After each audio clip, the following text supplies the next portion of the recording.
بسم اللہ الرحمن الرحیم. فرمایا کہ مصائب اور مشکلات اور پریشانیاں اس کی اصل تدبیر کیا ہے؟ مصائب، پریشانیاں، تکالیف، اس کی اصل تدبیر کیا ہے؟ وظائف ہے؟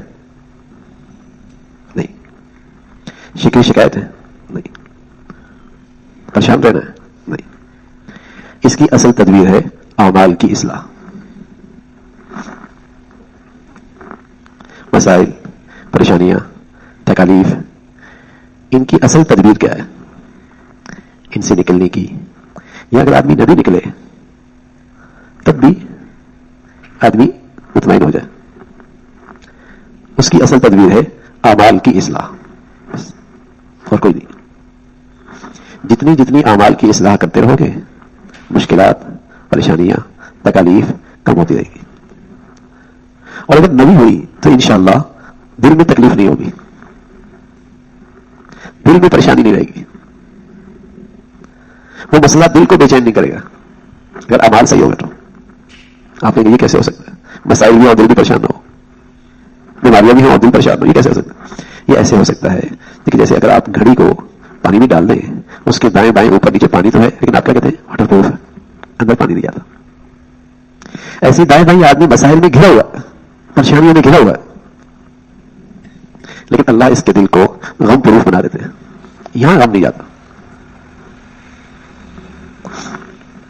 جب اعمال کی اصلاح ہو جاتی ہے سبحان اللہ، پھر آدمی کی سوچ بڑی زبردست ہو جاتی ہے.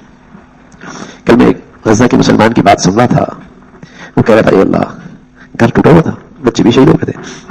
وہ کہہ رہا تھا اے اللہ، ہمارے بچے بھی لے لے، ہمارا خون بھی لے لے، ہماری اولاد بھی لے لے، ہمارا سب کچھ لے لے، بس تو راضی ہو جا. دینداری بھی عجیب چیز ہے. ہم تو کہتے ہیں نا تکلیف آئی کیوں؟ جب دینداری ہوتی ہے تو وہ کہتے ہیں شاید اللہ رب العزت نے ہمیں یہ سعادت بخشی، ہمیں نصیب اچھے کر دیے کہ ہم اس مقدس گھر کے، اللہ کے گھر کے لیے قربانی کے لیے قبول ہو گئے. ایک سوچیے بھی ہے. اس لیے کہ اللہ کے نبی فرمایا کرتے تھے ایوم الجزاء وعظم البلاء، بڑا اجر اس کو ملتا ہے جو بڑی آزمائش میں گرتا ہے. اللہ کے رحمت، بڑا انعام اسے ملتا ہے جو بڑی آزمائش میں آتا ہے. اب یہ دینداری ختم ہو گئی ہے. کوئی آدمی اس نقطۂ نظر سے سوچے، اللہ کے نبی کا ارشاد ہے کہ جتنی بڑی آزمائش اتنا بڑا انعام. حضور علیہ الصلوۃ والسلام فرمایا کرتے تھے اشد البلاء الانبیاء ثم الامثل فالامثل، سب سے زیادہ سختی اور آزمائش انبیاء پر آئی، پھر جو ان کے جتنے قریب ہوگا ان پر ایسی آزمائش آئے گی، کیونکہ ان کا ظرف بہت بڑا ہے. اللہ کا ان کا مقام بہت اونچا ہے. اللہ تعالیٰ کیا ان کا مقام بہت اونچا ہے. اشد البلاء الانبیاء ثم الامثل فالامثل، یہ ہے دینداری، یہ ہے دینداری. تو جو آدمی کی اعمال کی اصلاح ہو جاتی ہے نا، مسائل، پریشانیاں، تکالیف ہوتی ہے لیکن دل تکلیف میں نہیں رہتا. سبحان اللہ، دل مطمئن رہتا، دل مطمئن. اور جب آدمی کی اعمال کی اصلاح نہیں ہوتی، سارا وظائف پہ زور ہوتا ہے، گناہ نہیں چھوڑتا، پھر تو اس کے اندر شکوے ہوتے ہیں. ہم اتنے بزرگ نہیں، ہم ساری آزمائشیں بھی ہم پر آ رہی ہیں. یہ دیندار نہیں ہے. اس نے اللہ کو پہچانا ہی نہیں، اس نے اللہ کو پہچانا ہی نہیں. اتنی بڑی ان پر آزمائش ہے سبحان اللہ، لیکن بچہ، مرد، عورت، بات ایک ہی ہے، اے اللہ تو راضی ہو جا. ہمیں آپ سے، ہمیں آپ کا بھروسہ ہے. ان کی زبانوں پر اللہ اللہ، اور امید کے کلمات، نصرت کے کلمات، صبر کے کلمات. سبحان اللہ، یہ ہے دینداری، یہ ہے دینداری. تو بھائی مشکلات، پریشانیاں، تکالیف، ان کی جو صحیح تدبیر ہے نا، صحیح تدبیر وہ ہے اعمال کی اصلاح، وظائف نہیں ہے. اس کی جو صحیح تدبیر ہے وہ ہے اعمال کی اصلاح. اگر کوئی آدمی آزمائش میں اور پریشانیوں میں اور تکلیف میں اللہ کی طرف ہو گیا اور اللہ کی طرف رجوع بڑھ گیا، 100% یقینی بات ہے یہ آزمائش، تکلیف جو دیکھنے میں زحمت ہے، حقیقت میں اللہ تعالیٰ کی رحمت ہے. حقیقت میں اللہ تعالیٰ کی رحمت ہے. اور بھائی آزمائش اور تکلیف آ گئی، بلکہ نہیں آئی، آزمائش اور تکلیف نہیں آئی، مزے میں زندگی گزار رہا لیکن اللہ سے دور ہے. 100% بات ہے یہ دیکھنے میں نعمت نظر آ رہی ہے نا، حقیقت میں یہ اللہ کا عذاب ہے، یہ حقیقت میں اللہ کی طرف سے وبال ہے، حقیقت میں یہ زحمت ہے، یہ تمہیں نعمتیں نظر آ رہی ہے. اللہ نے دین کی سے سمجھ نصیب فرماتا ہے. ہمیں تو وہ کافر اچھے لگتے ہیں، وہ مسلمان اچھے لگتے ہیں جو اسلام سے دور ہیں اور مزے کی زندگی گزار رہے ہیں. ہمیں تو وہ مسلمان کامیاب نظر آتے ہیں جو اسلام سے دور ہے اور مذہب نظر آ رہے ہیں، ہمیں اچھا ہم بڑے کامیاب ہیں یار. ہمیں وہ مسلمان تو اچھے نہیں لگتے نا جو دین پہ چل رہے ہیں اور آزمائش میں ہیں. ہماری اس دین کی سمجھ بھی عجیب ہے. اس لیے میں ایک بات بار بار آپ سے عرض کرتا ہوں، نور بصیرت، عقل اور فہم کی سمجھ، نور بصیرت جو اللہ کی طرف سے ایک انعام ہوتا ہے، جیسے اللہ کے نبی فرماتے کرتے ہیں اتقوا فراست المومن، یہ نور فہم، نور بصیرت بغیر صحبت کے نصیب نہیں ہوتا، بغیر صحبت کے نصیب نہیں ہوتا.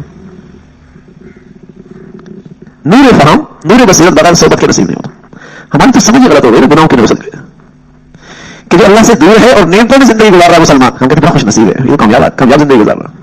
اور جو مسلمان دین پہ چل رہا ہے اور اس پہ آزمائش آ گئی، ہم کیا کہتے ہیں یہ ناکام ہے. اور اللہ کے نبی کیا کہتے ہیں اشد البلاء الانبیاء ثم الامثل فالامثل. یہ سمجھ کی خرابی ہے. تو ہماری اصل تدبیر مسائل کی اور تکالیف کی اور پریشانیوں کی اصل تدبیر کیا ہے؟ اصلاح اعمال ہے، اعمال کی اصلاح ہے، اعمال کی اصلاح. اگر ایسا کریں گے تو چند روز میں انشاءاللہ اس کی برکتیں دیکھیں گے. میں سب سے بڑی برکت کیا ہوگی جو آپ کو فوراً نصیب ہوگی؟ آپ کا دل مطمئن ہو جائے گا. دیکھو دو آدمیوں کو تکلیف ہوتی ہے، دونوں کو ایک جیسی تکلیف ہوتی ہے. ایک سے دل پریشان ہوتا ہے اور ایک سے دل مطمئن ہوتا ہے. دونوں کو ایک جیسی تکلیف. آپ کو کوئی اجنبی آدمی سوئی چبو دے، بتائیے آپ پریشان ہوں گے نہیں ہوں گے؟ اور آپ کو ڈاکٹر سوئی چبو دے، بتائیے آپ مطمئن ہوں گے نہیں ہوں گے؟ اب دونوں نے ایک جیسی آپ کو تکلیف دی، دونوں نے سوئی چبوئی. ایک سے تو آپ مطمئن ہیں، ایک سے پریشان ہیں. ایک کا آپ شکریہ ادا کر رہا ہے، ایک سے آپ لڑنے لگے. ایسا ہی ہے نا بھائی، سوئی دونوں نے چبوئی. ایک سے پریشان ہو رہا ہے اور ایک کا شکریہ ادا کر رہا ہے. کیوں؟ اس لیے کہ جس آدمی کو آپ جانتے نہیں اس نے سوئی چبوئی تو آپ لڑنے لگ گئے، آپ کا دل پریشان ہو گیا. کیا ہو گیا بھائی؟ اور جس ڈاکٹر نے آپ کی سوئی چبوئی آپ اس کو جانتے ہیں، اس کی حکمت کو جانتے ہیں، اس کے علم کو جانتے ہیں، اس کی شفقت کو جانتے ہیں، آپ اس کا شکریہ ادا کر رہے ہیں. ایسا ہی ہے. ایسا ہی بھائی اللہ کی طرف سے آزمائش آئے گی، سوئی چبھے گی. اگر آپ اللہ کو پہچانیں گے اور اللہ کے علم کو حکمت کو پہچانیں گے تو اس کی سوئی چبھنے پر آپ مطمئن ہوں گے. اور اگر آپ اللہ کو نہیں پہچانیں گے پھر سوئی چبھے گی، پھر آپ پریشان ہو جائیں گے. اب آپ کی مرضی ہے. کانٹا چبھے گا زندگی میں، کانٹا تو چبھے گا زندگی میں. اب آپ پر فیصلہ ہے. اگر آپ اللہ تعالیٰ کو پہچانتے ہیں، اس کے علم کو، حکمت کو، شفقت کو، رحمت کو، آپ کو سوئی چبھنے کے باوجود بھی مطمئن رہیں گے. اور اگر اللہ تعالیٰ کو آپ نہیں پہچانتے اور پھر کانٹا چبھتا ہے پھر آپ شکوے کریں گے، شکایت کریں گے، پریشان رہیں گے، تکلیف میں رہیں گے، دکھ میں رہیں گے، ڈپریشن میں چلے جائیں گے، ڈپریس ہو جائیں گے. اس لیے اس کو آپ جانتے نہیں. پھر سوئی تو چبھے گی دنیا میں. اب آپ پر ہے اس سوئی چبھنے کو اپنی لیے رحمت بنائیں یا زحمت بنائیں، آپ پر ہے. اگر آپ نے اپنے اعمال کی اصلاح کر لی، اللہ تعالیٰ کے قریب ہو گئے، تو پریشانیاں، یہ مسائل، یہ تکلیفیں یہ آپ کی رحمت بن گئی. ہر گھر میں آج پریشانی ہے بھائی، ہر گھر میں پریشانی ہے، بلکہ میں کہوں ہر زندگی میں پریشانیاں ہیں. اب دونوں پریشانیاں کہاں سے آتی ہیں؟ اللہ تعالیٰ کے فیصلے سے آتی ہیں، اللہ تعالیٰ کے فیصلے سے آتی ہے. اگر یہ بات سمجھ میں آ جائے اور اللہ کے قریب ہو جائے تو یہ مطمئن ہوگا. اور اگر آنے والی فیصلہ جس ذات کی طرف سے تکلیف ہے اس کو نہیں پہچانتا پھر تکلیف میں آ جائے گا، پھر تکلیف میں آ جائے گا. تو پریشانیاں، تکالیف، مسائل، ان کا صحیح تدبیر کیا ہے؟ ان کی صحیح تدبیر ہے. اس لیے ہم زور لگا رہے ہیں کہ آج ایک ہی چیز رہی. جو زیادہ بزرگ ہے نا تو وظائف پڑتا ہے، اور اسی لیے بزرگ کسی کی نظر لگ گئی ہے. ماشاء اللہ آپ کی زندگی میں تو گناہ ہے کوئی نہیں، بس آپ کو نظر ہی لگ گئی ہے. نظر لگ گئی تو آپ ہی کو لگ رہی تھی، بس کسی کی نظر لگ گئی ہے. اور صحابہ نبی کا کیا کرتے تھے؟ فما وهنوا لما اصابهم في سبيل الله وما ضعفوا وما استكانوا والله يحب الصابرين وما كان قولهم الا ان قالوا ربنا اغفر لنا ذنوبنا. اللہ اکبر. نبیوں پر جب ناگواری آتی تھی کہتے ربنا اغفر لنا ذنوبنا، اللہ ہمارے گناہ معاف فرما دے. نبیوں سے گناہ نہیں ہوتا، معصوم. لیکن جب ان کی زندگی میں کوئی ناگواری آئی تو کیا کہنے لگے ربنا اغفر لنا ذنوبنا، اللہ ہماری خطاؤں کو معاف فرما دے. نبی تو یوں کہے اور ہم کہتے ہیں نظر لگ گئی ہوگی، نظر لگ گئی ہوگی. وظائف پڑھ لیں گے، اعمال کی اصلاح نہیں کریں گے، اعمال کی اصلاح نہیں کریں گے. غیبت چل رہی تو چل رہی ہے، بد نظری ہے تو بد نظری ہے، بے پردگی ہے تو بے پردگی ہے، کھانے پینے میں احتیاط نہیں ہے تو نہیں ہے. ٹھیک، اعمال بھی اصلاح نہیں کریں گے.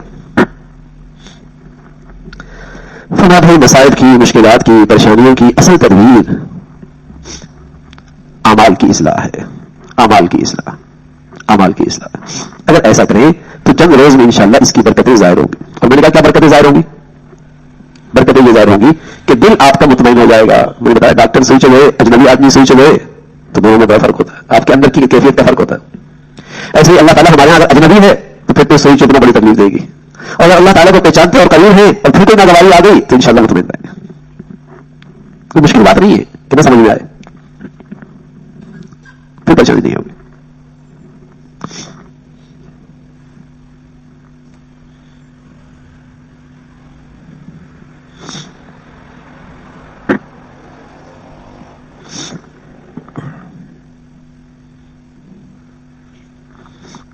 فرمایا بڑی ضرورت اس کی ہے کہ ہر شخص اپنی فکر میں لگے اور اپنے اعمال کی اصلاح کرے.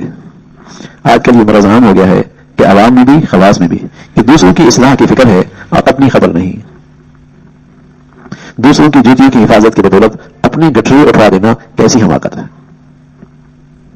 اپنی اصلاح کی فکر, ہمیشہ اپنی اصلاح کی فکر, ہمیشہ اپنی اصلاح کی فکر. صحابہ کو اللہ کے نبی کی صحبت نصیب تھی اور ایسا ایمان تھا کہ ساری دنیا کا ایمان ایک طرف, ایک صحابی کا ایمان ایک طرف, سب پہ بھاری ہو جائے, لیکن پھر بھی ان کو اپنی اصلاح کی فکر, پھر بھی انہیں اپنی اصلاح کی فکر. اللہ تعالیٰ ہمیں نصیب فرما دے, اللہ تعالیٰ ہمیں نصیب فرما دے, ہمیں فکر نصیب فرما دے. اپنی اصلاح کرتے رہیں گے تو انشاءاللہ دوسروں کو بھی فائدہ ہوگا, ورنہ تو ایسی بات ہی ہوگی, بس ایسی بات ہی ہوگی. فرمایا شہرت سے دینی اور دنیاوی دونوں طرح ضرر ہوتا ہے, مگر یہ وہ شہرت ہے جو اختیار اور طلب سے حاصل ہو. مشہور ہونے کا شوق, شہرت پانے کے لیے تدابیر کا اختیار کرنا, شہرت کے لیے محنت کرنا. فرمایا اس کا دنیاوی ضرر بھی ہے, اخروی ضرر بھی ہے, دنیا کا نقصان بھی ہے, دین کا بھی نقصان. فرمایا شہرت سے دینی اور دنیاوی دونوں طرح ضرر ہوتا ہے, مگر یہ وہ شہرت ہے جو اختیار اور طلب سے حاصل ہو. اور اللہ رب العزت ویسے لوگوں کے دلوں میں محبت احترام ڈال دے تو یہ اللہ کی طرف سے آتا ہے, یہ تو اللہ کی طرف سے نعمت ہے. لیکن اپنی طرف سے کوشش نہ کی جائے, جذبہ یہ نہ ہو, یہ وبال اللہ تعالیٰ نے معاف ہوگا. مال بھی بڑی بلا ہے, حب مال, اور حب جا اس سے بڑی بیماری ہے. بس اوقات آدمی مال خرچ کرتا ہے جا حاصل کرنے کے لیے, یہ بیماری مال سے بھی خطرناک ہے, کیونکہ یہ نظر نہیں آتے. مال کی محبت رکھنے والا تو ضرور ہوگا, لیکن جا یہ مشکل چیز ہے. اور کتنے لوگ ایسے ہیں ایک وقت کے بعد وہ مال کی محبت نہیں رکھتے, وہ جا حاصل کرنے کے لیے مال لگا رہے ہوتے ہیں. پروٹوکول چاہیے, بس پروٹوکول چاہیے, حالانکہ مال کی کمی نہیں ہوتے, بس جہاں چاہیے بس جا. اللہ تعالیٰ ہم سب کی حفاظت فرمائے, ہم سب کی حفاظت فرمائے.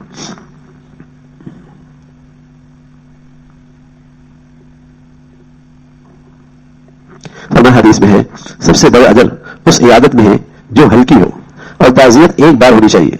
اس حدیث میں سہولت معاشرت کی کس قدر رعایت ہے. رہن سہن میں سہولت کا خیال رکھیں, یعنی تمہارا رہن سہن دوسروں کے ساتھ ایسا ہو کہ دوسروں کو آپ سے سہولت ملے, دوسروں کو آپ سے راحت ملے, دوسروں کو آپ سے آرام ملے. آپ تو یہ فرمایا کرتے تھے کہ یہ عادت بھی کسی کی کرنی ہے, ہلکی پھلکی کرو. ایسا نہ ہو کہ آپ کے بیٹھنے سے اس کو تکلیف شروع ہو جائے, اور ایسا بھی نہیں کہ بار بار آپ جا رہے ہیں. ٹھیک ہے, تو اصل تو اس کو راحت پہنچانی ہے, اس کے لیے سہولت پیدا کرنی ہے, وہ دیکھو. اور پھر تعزیت میں یا عادت میں, کیونکہ پتہ کچھ نہیں ہوتا تعزیت کیسے کرتے ہیں, عادت کیسے کرتے ہیں, اس کو غمگین کر کے واپس آ جاتے ہیں, اس کو پریشان کر کے واپس آ جاتے ہیں. ارے عادت ایسا کرو کہ اس کا حوصلہ بڑھ جائے. آپ تو بڑے اچھے لگ رہے ہیں پہلے سے, اب اس کے کہنے میں کیا آ رہا ہے, تکلیف میں ہے آپ, سبحان اللہ, اس پر انعام جو ہے وہ آپ کی تکلیف سے بڑھ کر ہے اللہ کی طرف سے. تو عادت ہو یا تعزیت ہو, ایسا نہیں کہ آپ گئے اور پورا دھرنا شروع ہو گیا, یوں بھی گلے لگ کے بولنے لگ گئے, سب کا غم پھر سے تازہ کر دیا. ایسا نہیں ہوگا, یہ تعزیت نہیں ہوتی. تعزیت حوصلہ, صبر, امید, اطمینان, اس قسم کے کلمات کہو تاکہ ان کا حوصلہ بڑھ جائے. یہ صحابی ہے عبداللہ بن عباس رضی اللہ تعالیٰ عنہ, ان کے والد کا انتقال ہوا عباس کا رضی اللہ تعالیٰ عنہ. ایک دیہاتی آدمی تعزیت کرنے اور بڑی شاندار تعزیت, بہت شاندار. فرمایا گیا عبداللہ تم سید زادے ہو, اور تمہارے حوصلہ دے کر ہمیں حوصلہ ملتا ہے, تمہارے صبر سے تو ہم سبق سیکھتے. اور پتا ہے تمہارے ابا کہاں گئے, ساری زندگی تم ان کی خدمت کرتے اور خیال رکھتے, تو انہیں وہ راحت نہ دے پاتے جو انہیں آج اللہ کریم راحت دے رہے ہیں. سبحان اللہ, ساری زندگی تم ان کی خدمت کرتے اور خیال رکھتے تو وہ راحت نہ دے پاتے جو اللہ کریم کا انہیں آج راحت مل رہی ہے. اب بتائیے نا, آدمی جب اپنا پیارا جدا ہو جائے اور پھر پتا ہو کہ پیارے کو پہلے سے راحت ملتی ہے تو کتنا سکون مل جاتا ہے. واقعی اگر کسی کو محبت ہے کسی پیارے سے اور اس کو جدائی کا غم ہے, لیکن اسے یقین آ جائے کہ یار وہاں اس کو مزے لگا ہے, سکون. پھر کہا پتا ہے ان کی جدائی پر جب تمہیں وقتی طور پہ تکلیف ہوئی ہے, اس پر صبر کرنے پر اللہ تمہیں کیا دے گا. ساری زندگی تمہارے ابا تمہارے پاس ہوتے اور تمہیں دیتے رہتے, وہ نہ دے پاتے جو صبر پہ آج تمہیں اللہ کریم دے رہا. سبحان اللہ, جانے والے کے مزے, رہ جانے والے کے مزے. یہ ہے تعزیت. تو عیادت بھی اس انداز کی ہو, تعزیت بھی اس انداز کی ہو کہ حوصلہ بڑھے, نہ کہ غم بڑھے, نہ کہ مایوسی شروع ہو جائے. تو تعزیت ہے, عیادت ہے, ہلکی پھلکی ہو, اس کی راحت کا خیال رکھا جائے, خوشی کا خیال رکھا جائے. یہ ہے راحت, یہ ہے دین ہمارا, یہ مزے کا دین ہے.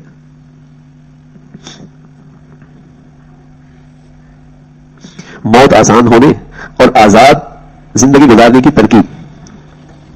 موت بھی آسان اور زندگی بھی آزاد. موت بھی آسان. حدیث میں ہے گناہ کم کر, یعنی موت کو یعنی تو موت تجھ پر آسان ہو جائے گی. قرض کم کر, یعنی مت کر تو آزادی کی زندگی بسر کرے گا, یعنی کسی کے سامنے تذلل اختیار نہ کر. گناہ کم کر دے گا, موت آسان ہو جائے گی. اور اپنے پاؤں چادر سے زیادہ نہ پھیلا, زندگی آسان رہے گی. خرچ نہ بڑھا, دوسروں سے قرض نہ لے, اپنے وسائل میں رہ کر اپنی زندگی کا نقشہ بنا. آمدنی اختیار میں نہیں ہے, خرچ اختیار میں ہے. اتنے خرچ نہ بڑھا کل تو یہ آمدنی کے بارے میں پریشانی ہونے لگ جائے. پہلے سے زندگی کا نقشہ اپنے وسائل کو سامنے رکھ کے بڑھا اور بن جاتی. اللہ نے ضروریات تو کم رکھی, خواہشات بہت رکھی. وہ دوسری بات ہے کہ آج ہم نے خواہشات کو ضروریات میں داخل کر لیا, ورنہ ضروریات زیادہ نہیں ہے, خواہشات زیادہ ہے. خواہشات زیادہ. اچھا پلنگ ضرورت میں داخل ہے, خواہشات میں داخل, نیچے بھی نیند آ جاتی ہے, پلنگ بھی آتی ہے. ایسی ہزاروں چیزیں ایسی ہیں جس کو آج ہم نے اپنی ضروریات میں داخل کر لیا ہے, پھر آپ پریشان بھی ہوتے ہیں. اور یقین جانے پہلے گھر میں چکی بھی پیسا کرتی تھی, کپڑے بھی دھویا کرتی تھی, کھانا بھی پکایا کرتی تھی, سبزی بھی بنایا کرتی تھی, سب کچھ کرتی تھی. وقت بہت ہوتا تھا. اب دونوں ماسی ہیں تب بھی اتنی ٹینشن ہے, قابل نہیں پورا ہوتا. کیوں؟ اس لیے کہ اب زندگی ضروریات پر نہیں گزر رہی, اب زندگی خواہشات پہ گزر رہی ہے. میرے عزیزو, جتنے وسائل بڑھیں گے نا, قسم خدا کی اتنے مسائل بڑھیں گے. جتنے وسائل بڑھیں گے اتنے مسائل بڑھیں گے. وسائل تو ہم نے خود بڑھائے گا, ہمارے اختیار میں نا, تو پھر مسائل بھی آ گئے. وسائل تو کسی نے زبردستی آپ پہ نہیں ڈالے نا, خود بڑھائے.